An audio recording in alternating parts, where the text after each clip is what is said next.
orchard that I'm making things really hard on myself. Trying to stay out of the pond, trying to keep an eye out for does and fawns that might be bedded down. Ooh.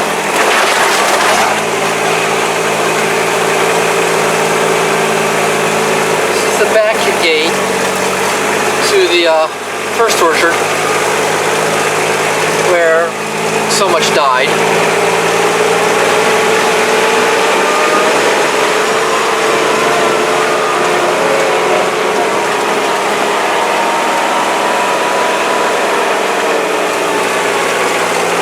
And we're gonna go in and have a look-see at what I didn't get last time.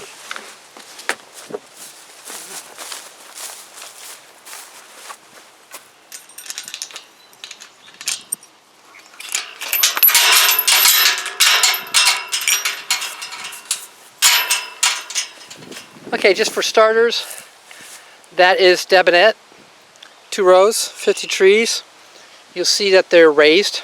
I took all the topsoil out of the travel lane and piled it up to keep those roots from drowning. It's just enough of a crown on them. It's helping. They've started slumping a wee bit, but that's to be expected. This was Meadow Dwar. Meadow Dwar is dead. I think I have one in there, and what you're looking at down there on the left is rootstock. So, you know, I paid for it. I'm going to keep it. This one here is Chisel Jersey. And you can see the color of the leaves, everything else, quite different. Again, raised growing rows. I'm going to give them a short shot of fertilizer, more potash. Not a lot of phosphorus, maybe a little nitrogen. That's on my honey-do list. You can see I got some fruit going here. This is a nice thing. So I'm happy about that. But I got leaf curl. That's too much water. Can't do much about that right now because it rains. Sorry. Looking for, has anyone bored in to make homes? I don't see anything yet, but I got to get some fertilizer on these, help them out. My favorite tough trees are Redfield. You can see that the color of their leaves is remarkably different. This is a red-fleshed apple. It's tannic. It's not what I call, you know, the top of the line cider variety, but it brings a lot of value to the blend. Not only for tannins, but also for color. It makes for an appealing looking cider. So I guess you could say the hedonistic value of that cider is improved. But I need to come through here and start thinning out some of these.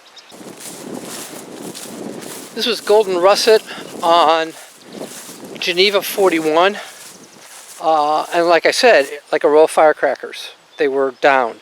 Now you'll notice right down here, kind of close, there's still scion. There's life in the scion above the rootstock.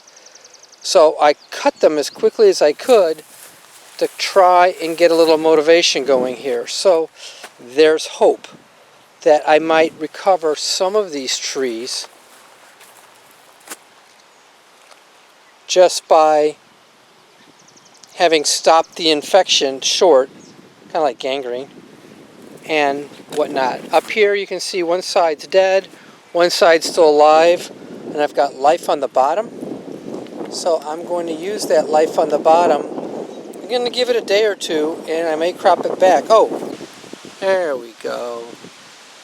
I'm already getting that red tint up here. And as I come down you can see this lump, and if I rub my fingers over it, it has girdled the entire tree. This is that Phytophthora, I believe? No, Nectria infection. And it has girdled the tree. So even this little guy here is not long for the world. This one appears, it's scary. This one appears to be working out. A little note here, I have two types of fasteners on this tree. Up here, I'm going to do another video on this. These are quick clips. They're nice for smaller limbs. They have their shortcomings. Down here is ag lock for larger. The nice thing about ag lock is you can do a double round on it. You can see I also have, oh, the ag lock's not attached. Boy, I look stupid now. But I will be doing another video because I plan to be coming out here with posts and get it to the point where the tree is fastened to the post, and if anything's bouncing on the wire, it's the post, not the tree. So I get less damage to the tree for infection risk.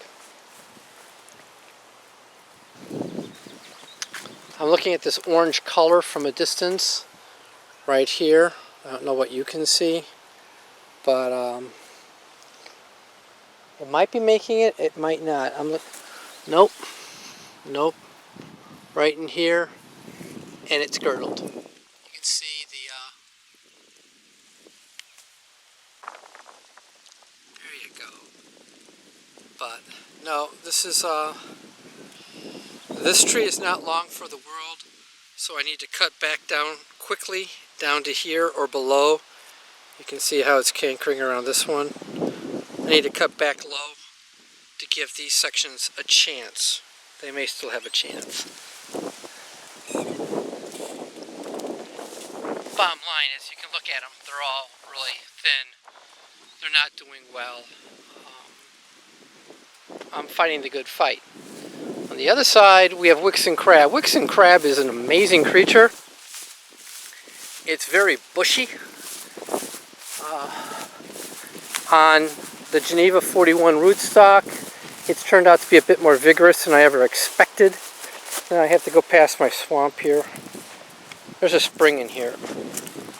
Okay, you can see the trees are leaning. They're sliding on their stays. I've got to get posts on these. It's a vigorous apple. This guy here, can I see that? Can I share that with you? Yeah, somebody's called it home. So again, getting the right insecticide on at the right time would have helped. Between rain and everything else, it's been a challenge. But it has a nice crop on. I will thin them a wee bit, not only for size, but I don't know if these go biennial or not.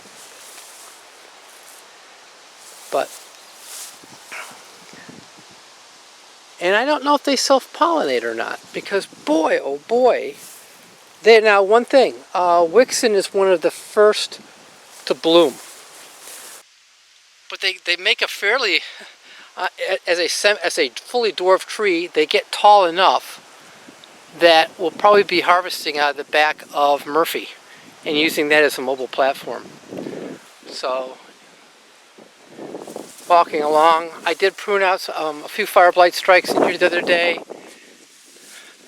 Limbs like this should be fastened down, but they're not. I'll get to it. You can see I've lost quite a few here. This is who I think it is. Yes, Yarlington's Mills. It is a difficult tree to grow. You can see I lost some right here in the middle. I got a little sprout of scion there, mostly rootstock. Got a bunch of rootstock and some scion coming back there. This is the importance of disease-resistant rootstock. Okay, it gives you a chance. Okay, if you have to cut back, you have less risk that the rootstock is also carrying the infection and it's going to kill your tree. Next row over, you can say, Al, you need to do a better job of pruning. Al would say, yeah, you're right. This is the year of keep the trees alive. That's my #1 purpose. These are Tremlets bitter. Oh, I'm looking forward to this. I think these are going to add a lot of character. And they're fruiting. I have some set. So I'm happy about that. This is one of the problems with these little clips, is if the wind and stuff buffets them too much, they will pop off. I don't, they are good. They work in the beginning. but you really need some way to stabilize the main trunk for them to help with the laterals. They're really better for laterals, not the trunk. So next one over is going to be Harrison. If I recall, yes, that is the Harrison. Thank you, Diane Flint, for Signwood.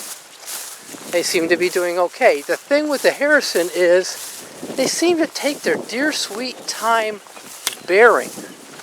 So walking through, I still haven't seen a fruit set. I got a weird thing going on here. So I'll deal with that. And then more Wixon in the back. The Wixon's been pretty tough because this is a section that flooded badly when a creek overflowed up the hill. And it wasn't just water, it was water from a cow pasture. So it was nasty water. Anyway, I want to zoom in here. I don't know if you can see it or not, but that's what I call trellis blight, and that's because it's been banging against the wire. That's why it needs to have something between the wire and the trunk. And I did lose a tree here last year. The wind just blew it over and snapped it right off at the graft union. So it's super important as your trees grow, whatever you do, you gotta keep them tied to the wire. You gotta give them some sort of support, not just vertically, but also that beating they get from the wind side to side and the like. So again, Wixon's coming through. It's bearing. Some of these limbs are going to get trained down. It's just this season, it's all been about time management. So if I'm spending time putting posts on them, I'm not getting training done, whatnot, and finding reliable help has been a challenge. So, you know, you just do what you do as best you can. But you can see I've got a lot of new growth here. You know, look at that color, nice and light. It needs a wee bit of nitrogen. I don't want too much vigorous growth. Okay, that's it. Happy Dog Farm. I hope you enjoyed the quick walkthrough. I'll film at 11. We'll talk later. Bye-bye.